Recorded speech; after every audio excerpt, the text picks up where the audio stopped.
Napoleon pernah bilang, jenius itu orang yang bisa melakukan hal biasa aja saat semua orang di sekitarnya udah panik. Nah, selamat datang di pembahasan kita kali ini. Halo. Kita mau gali lebih dalam nih soal uang.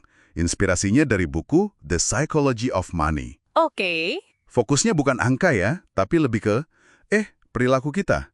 Kenapa sih uang ini bisa bikin penasaran sekaligus, ya ampun, bikin bingung banget. Iya, sering banget kayak gitu. Tujuan kita kali ini mau coba bantu Anda pahami gimana pengalaman pribadi kita sering tanpa sadar loh itu ngebentuk cara kita mandang uang. Penulisnya bilang, uang itu salah satu pertunjukan terhebat di dunia. Kenapa?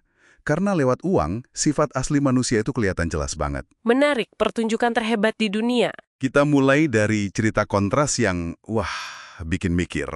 Ada eksekutif teknologi, pinter banget, patennya banyak, tapi akhir hidupnya malah kesulitan finansial. Loh, kok bisa? Nah, di sisi lain, ada Ronald Read, petugas kebersihan, jaga pom bensin juga, hidupnya super hemat. Oke. Diam-diam dia nabung, investasi puluhan tahun, pas meninggal, warisannya lebih dari 8 juta dolar, dan banyak disumbangin. 8 juta? Ya. Dari petugas kebersihan? Wow. Gimana ceritanya itu? Nah, itu dia pertanyaannya kan, gimana bisa beda banget gitu hasilnya? Nah, ini nih, cerita ini langsung nunjukin gagasan utama buku ini. Sukses finansial itu seringnya ya soal perilaku. Perilaku ya, bukan cuma soal. Bukan cuma soal IQ tinggi atau sekolah di mana. Ronald Read itu contoh nyata. Nggak perlu strategi investasi yang ribet gimana gitu. Terus gimana dia? Dia cuma ya nyisihin dikit-dikit, rutin. Terus uangnya ditaruh di saham blue chip. Saham perusahaan gede yang stabil gitulah. Oh ya, aman-aman gitu ya? Iya, terus didiemin aja puluhan gaun. Nah, ini kekuatan sabar sama compounding. Compounding bunga berbunga itu ya? Betul, jadi keuntungannya ikut ngasilin keuntungan lagi. Ini bukti kalau tahu apa yang harus dilakuin itu beda sama ngelakuinnya. Apalagi pas emosi mulai ikut campur. Benar-benar. Ngelola emosi itu bagian paling susahnya kayaknya. Banget. Anda nyinggung poin bagus tadi. Kita kan sering diajarin soal uang tuh kayak fisika ya. Ada rumus pasti, aturan baku. Padahal sebenarnya lebih mirip psikologi. Setuju. Penuh nuansa, emosi, tiap orang beda. Iya kan? Penulisnya bilang, uang ada di mana-mana. Ngaruh ke semua orang. Tapi ya itu, bikin bingung kebanyakan orang. Kayak kaca pembesar buat lihat kelakuan manusia. Balik lagi ke pertunjukan terhebat tadi. Dan ini nyambung ke konsep penting lain. Orang kadang ngelakuin hal yang kelihatannya gila pakai uang. Tapi intinya, nggak ada yang benar-benar gila. Maksudnya gimana tuh? Nggak ada yang gila? Gini loh, keputusan finansial kita itu dibentuk sama pengalaman hidup kita yang personal banget dan beda-beda tiap orang. Contohnya? Generasi kita lahir kapan, kondisi ekonomi keluarga pas kita kecil, nilai-nilai dari orang tua, bahkan pasar kerja pas kita pertama cari duit, itu semua ngebentuk cara kita lihat resiko dan uang. Oh, jadi pengalaman masa lalu itu ngaruh banget ya? Banget. Orang yang ngalamin depresi besar tahun 30-an, wah, pandangannya soal utang sama investasi pasti beda jauh sama yang tumbuh pas ekonomi lagi bagus banget di akhir 90-an. Masuk akal, masuk akal. Jelas beda sama orang Amerika. Bahkan sekelas JFK yang kaya raya dari lahir punya cerita unik sendiri soal depresi besar. Beda sama rakyat biasa. Wah, menarik banget ini. Ada yang bilang pengalaman pribadi kita itu mungkin cuma 0,000 sekian persen dari semua yang terjadi di dunia. Tapi pengalaman seuprit itu ngebentuk 80% cara kita mikir soal dunia. Persis. Kita bisa baca sejarah pasar saham anjlok. Tapi itu beda banget rasanya sama ngalamin langsung.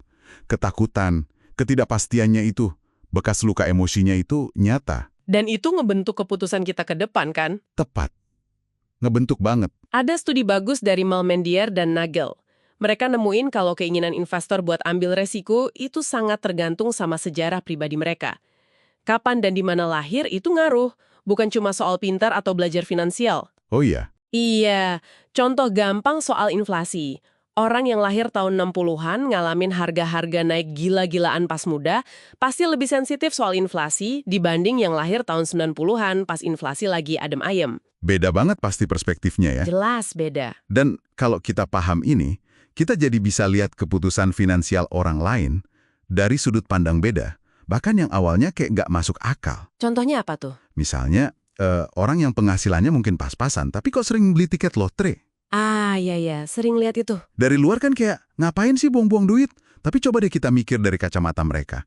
Buat sebagian orang, itu mungkin satu-satunya cara yang terjangkau buat beli mimpi. Mimpi, maksudnya? Mimpi hidup lebih baik. Harapan yang mungkin buat kita udah jadi kenyataan, tapi buat mereka itu masih jauh. Jadi bukan cuma soal hitungan untung rugi di kertas. Ngerti kenapanya orang lain bertindak gitu. Nah, satu lagi nih yang penting diingat.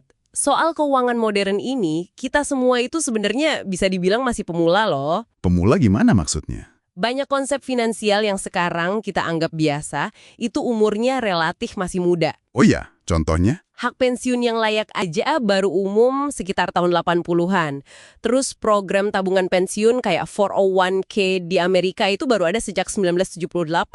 Roth IRA baru 1998. Wah, belum lama ya ternyata. Bahkan utang konsumer yang dipakai banyak orang sekarang kayak KPR, kartu kredit, itu baru benar-benar meluas setelah Perang Dunia II. Jadi wajar banget kalau banyak dari kita tuh masih proses belajar gimana cara nabung dan investasi yang pas di zaman sekarang.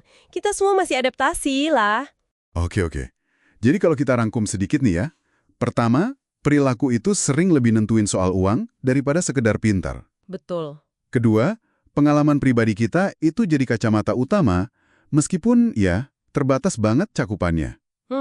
Ketiga, uang itu intinya lebih soal psikologi, bukan matematika murni. Dan terakhir, kita semua ini sebenarnya masih baru di permainan finansial modern ini. Tepat sekali. Semoga pemahaman ini bisa bantu Anda semua buat bikin keputusan yang lebih bijak ya, dan juga mungkin jadi nggak gampang ngejudge pilihan finansial orang lain. Nah, sebagai penutup nih, coba deh direnungkan pertanyaan ini. Seberapa besar sih pandangan finansial Anda sekarang itu cuma dibentuk sama potongan kecil sejarah dan pengalaman pribadi yang kebetulan Anda alami? Pertanyaan bagus tuh. Coba deh pikirin satu keyakinan kuat Anda soal uang. Apa aja? Terus tanya ke diri sendiri, keyakinan ini datangnya dari mana ya sebenarnya?